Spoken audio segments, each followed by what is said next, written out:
right, here's the deal, man. I pulled your car over because it matches the suspect. Get your hand in your pocket. What are you, crazy? Get over here. Hey, get over here. Go, we're running. Hey, we're running. So this college student is about to get into what she thinks is her Uber.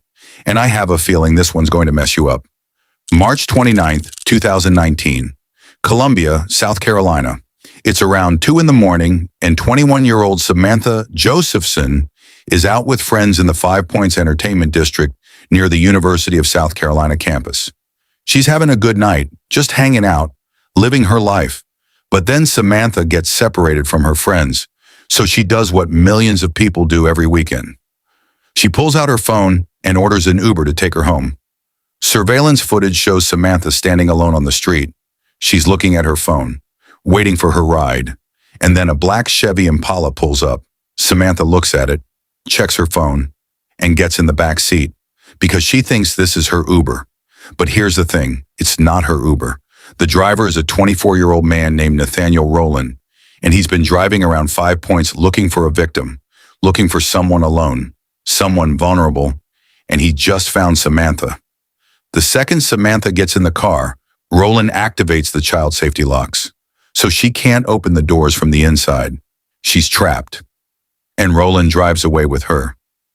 Now Samantha realizes something is very wrong. This isn't her Uber driver. She's in a stranger's car, and she can't get out. Witnesses later testified that Samantha tried to escape. She fought back, but Rowland had already locked her in. Rowland drives Samantha out to a remote area in Clarendon County, about an hour away from Columbia, and in those woods he attacks her. He stabs Samantha over 120 times with a hunting knife. Over 120 times. And then he dumps her body in the woods and drives away in her blood-stained car.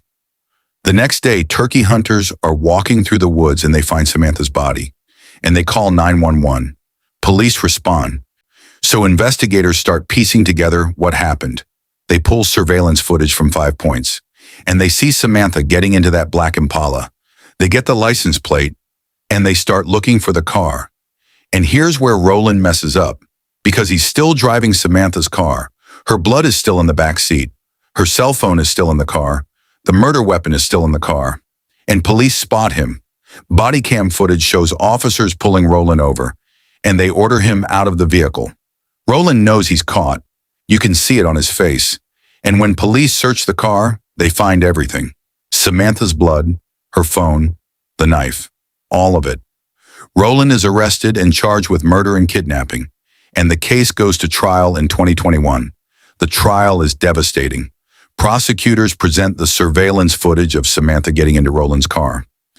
They present the autopsy evidence showing she was stabbed 120 times.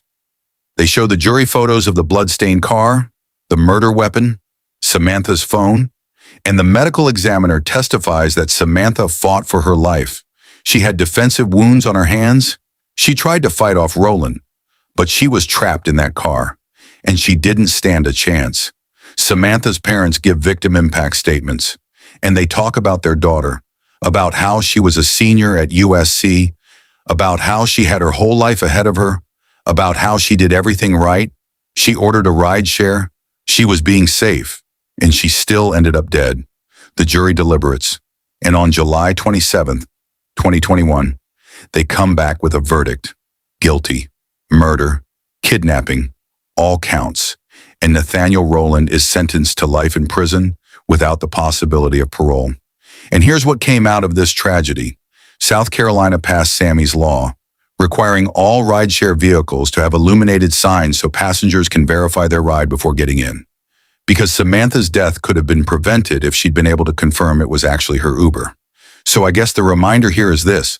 Always check your rideshare before you get in. Check the license plate. Check the driver's photo. Ask them who they're picking up, because Samantha Josephson did everything right, and she still became a victim. Don't let that happen to you. If this case impacted you, let me know in the comments below. And if you want to see more true crime stories like this, make sure to subscribe and hit that notification bell so you don't miss the next one.